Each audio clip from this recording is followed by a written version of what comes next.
is Henry Rosenthal. I'm a child survivor from Germany. I came to the United States in 1941, and let me tell you my story.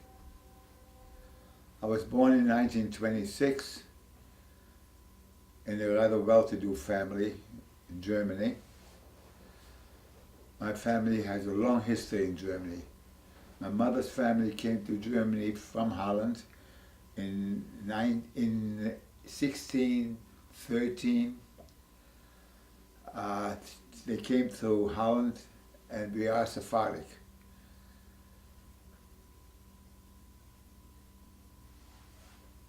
In 1933, we had the first problems with the German government. Let me tell you a little bit about my father. My father was born in the late 1800s. He was a soldier in the First World War. He was a decorated officer and the proudest German you have ever met in your life. My mother's family, as I mentioned, came in 1613, and they had a business in a town by the name of Telstedt. My mother had a store in a small town, in a small coal town, and somehow or another my mother and my father met and they got married. As far as I know, it was a good marriage. I never heard him argue. Kidding around, yes, very much so. My father was a big kidder. My mother was more serious. It was her business, and my father was there too. He was not a principal in the business. He was there. My mother ran the business. Because my father was involved with the ex-soldiers, and he was a card player, he was a very outgoing person. He got involved with politics, and when Hitler took over in 33, I think it was January 33, mind you, at that time I was about 6, 7 years old, so I do have a memory of most of this stuff. We were told, because he got involved with politics, that his presence in that town was no longer desired, and he was told to leave. I do remember leaving in the middle of the night in a truck. I was sitting in the front of the truck with my mother, my father, they wasn't in the back of it. In any case, we had to leave all our belongings. And we ended up about 100 miles away in my father's mother's home. They gave us a small area in the house, and we lived there. Not very comfortably. First of all, the house was not up to date. At that time, we still didn't have running water, and even the toilet was a outside toilet. That's changed within the next year or two, so, but I do remember it. In 1933, my first year in school was in this new town. I had lots of friends. We had a lot of friends. We were involved in the community totally. As a matter of fact, I went to midnight mass. Not because of the religious side, but because it was beautiful. We didn't have a Christmas tree, but we did have pine boughs, branches of pine trees in the house. Things got a little bit worse after a while. On the way from our house to the school, we had to pass a kiosk where they had the Nazi German newspapers, der Stürmer. The Stürmer was a highly critical newspaper, very critical of the Germans. They're the ones that had the pictures of the Germans with a big nose. And, well, not very complimentary. As a matter of fact, the caption on the kiosk was, wenn das Judenblut vom Messer spritzt, alles wird besser werden. When the Jew blood runs from the knife, everything will be better. And of course, my fellow students had to pass the same thing, and they could read also, so things got a little bit worse. I lost a lot of friends, but there were still a few left. That brings us to Kristallnacht, and that's one of the reasons I want to speak today. Everyone knows about the factories that were destroyed by the Germans. We know about the synagogues that got destroyed by the Germans. We heard of some killing. But how about the homes? Thousands and thousands of homes in Germany were destroyed by the Nazis. Let's start then in 1938. It's 5 o'clock in the evening. In northern West Germany, at 5 o'clock it's dark. There was a tremendous noise at the front door.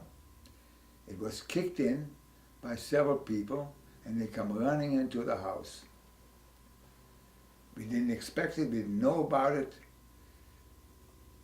With that, they grabbed us, my mother, my grandmother, who was then in her late 70s, myself, and one or two of my aunts, I don't remember exactly. And they dragged us into the middle of the street. Looking around, there were hundreds of Germans already in the street. They must have known about it. We didn't.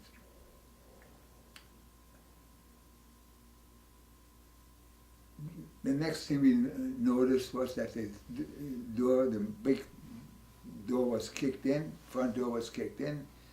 The windows were broken. Not only broken, but the frame of the windows, everything was just thrown out. Furniture, beds, pictures, grandfather's clock, you name it, came out of those windows and thrown in the middle of the street and destroyed. Food.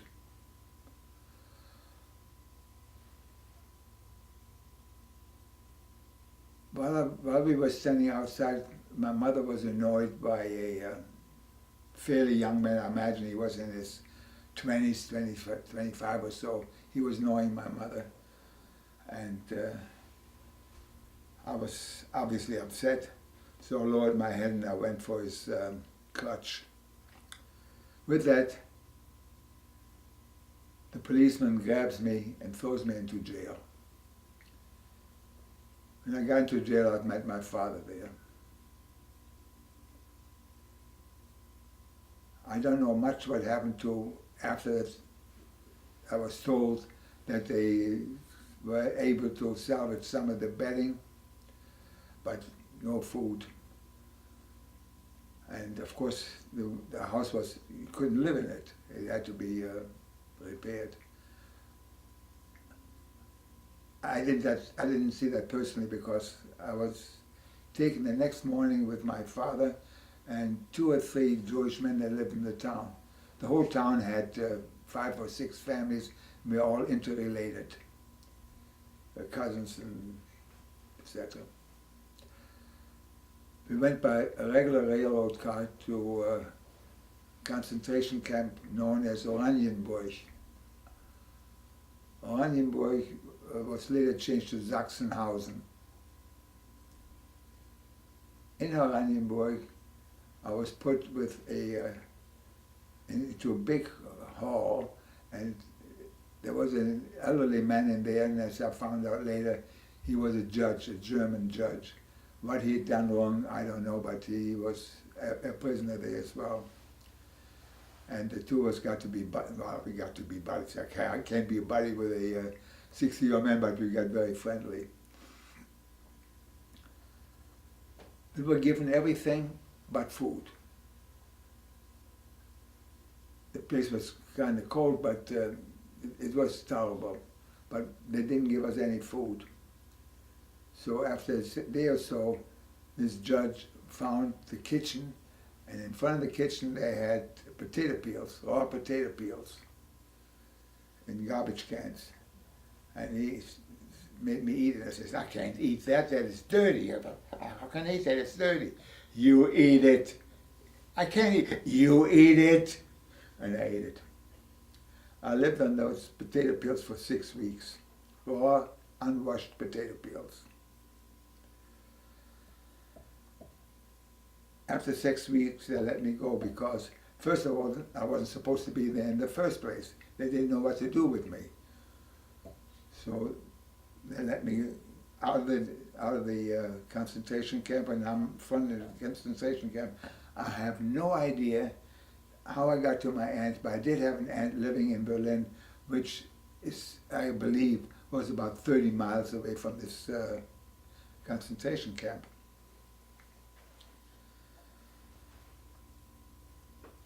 I don't think my aunt was expecting me, but sort of she invited me in, of course, and the first thing she did, throw me in the bathtub. I probably was kind of filthy because I didn't wash once while I was there. And she also gave me something to eat.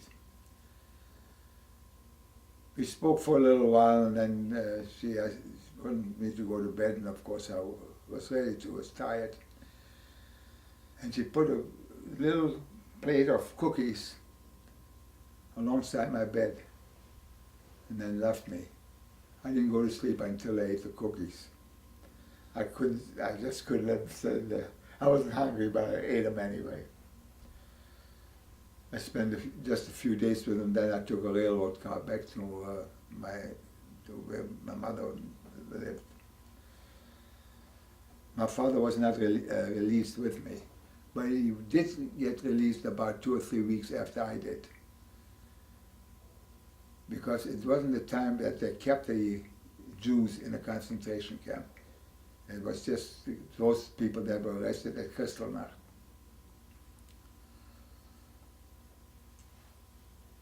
My father could never find work again, even though he was born in that town. He knew everybody there and everybody knew him. But he couldn't find real work. He was working in a quarry. I don't know what he's doing there. I couldn't go back to school in that town because Jews were no longer allowed to go to school with Christians. And in order to facilitate that, they sent me to Cologne into an orphanage. The facilities was old but clean, good personnel. But food was exceedingly little. We were hungry all the time. I remember getting a piece of chicken, which was a piece of a wing.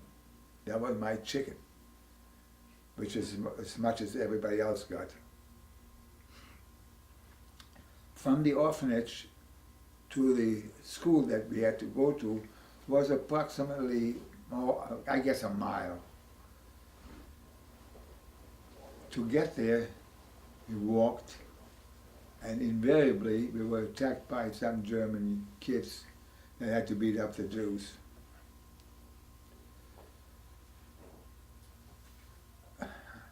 I was fairly fortunate. I didn't get beat up too much. I had very educated feet. One day, a story that I've told many people many times, some lady, I don't know if it was, she was mean about it, I have no idea, but she threw a piece of bread, like a small roll, which was green with mold.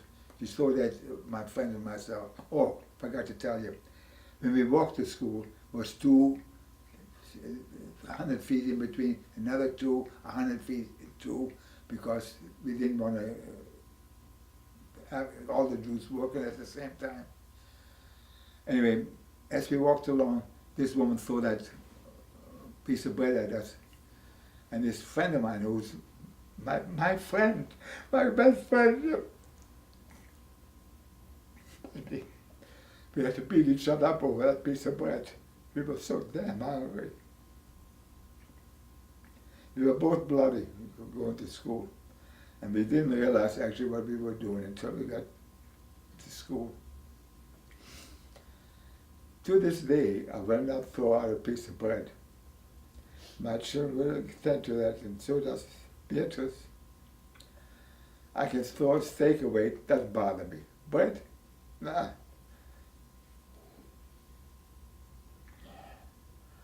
Anyway, I stayed in the orphanage for approximately 2 years.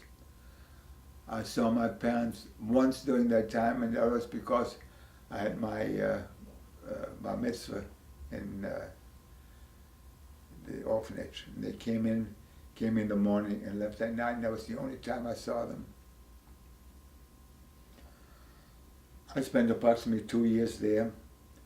In the interim, my mother and father made arrangements for me to come to the United States. And while I was there, a few weeks before I left, I had to go to a town in Germany. Can't think of the name right now. I think it was Nuremberg. Anyway, they sent me there, and I went to the American consulate.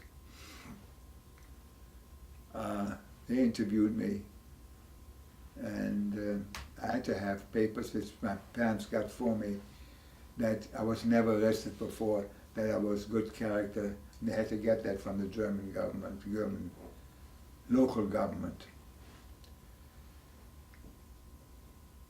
Within, I would say about a month or two, I got a visa to come to the United States. And I left the orphanage, went home, spent about a week with my parents, and they told me that I would be going to the United States. What do I know about the United States? Wonderful. They took me to the train, railroad train. We were told not to kiss, not to say anything. Just I was supposed to get on the train, and that was it. That's the last time I saw my parents.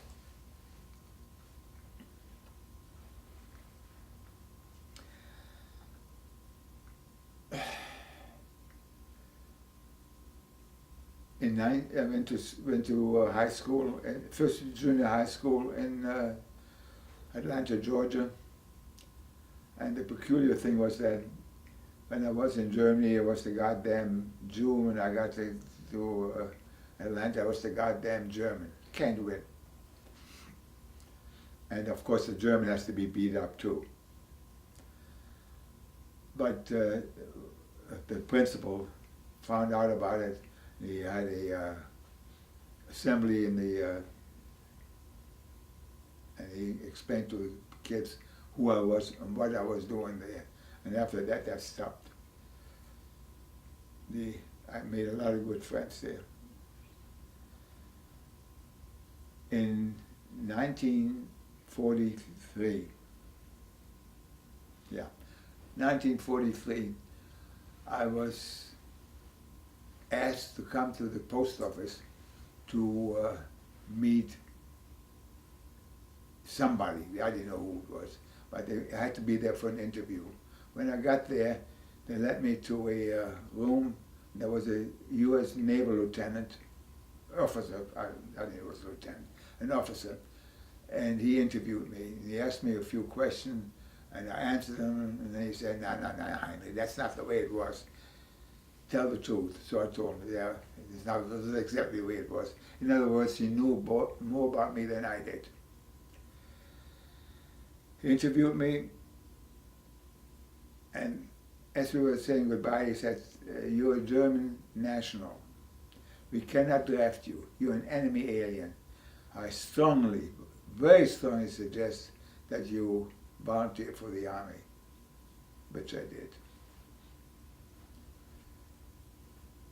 You think I should go on? Give you a little bit more? Mm-hmm. Okay. In the army, I was hurt, but I never got the Purple Heart. I didn't want it because it was just a sketch, but no, I don't want it. I spent 2 years in the army. The last time I got in contact with the Germans was in Yokohama, Japan. I was with the occupational forces, and my commanding officer knew that I spoke German, and he says, "You have to go with these guys and tell the Germans that they have to vacate within 24 hours. They were in one of the finer hotels in Yokohama. Tell them to get the hell out of there. We want the facilities." I walked in there and I spoke to them in German and I introduced myself. I did make sure that they knew the name was Rosenthal.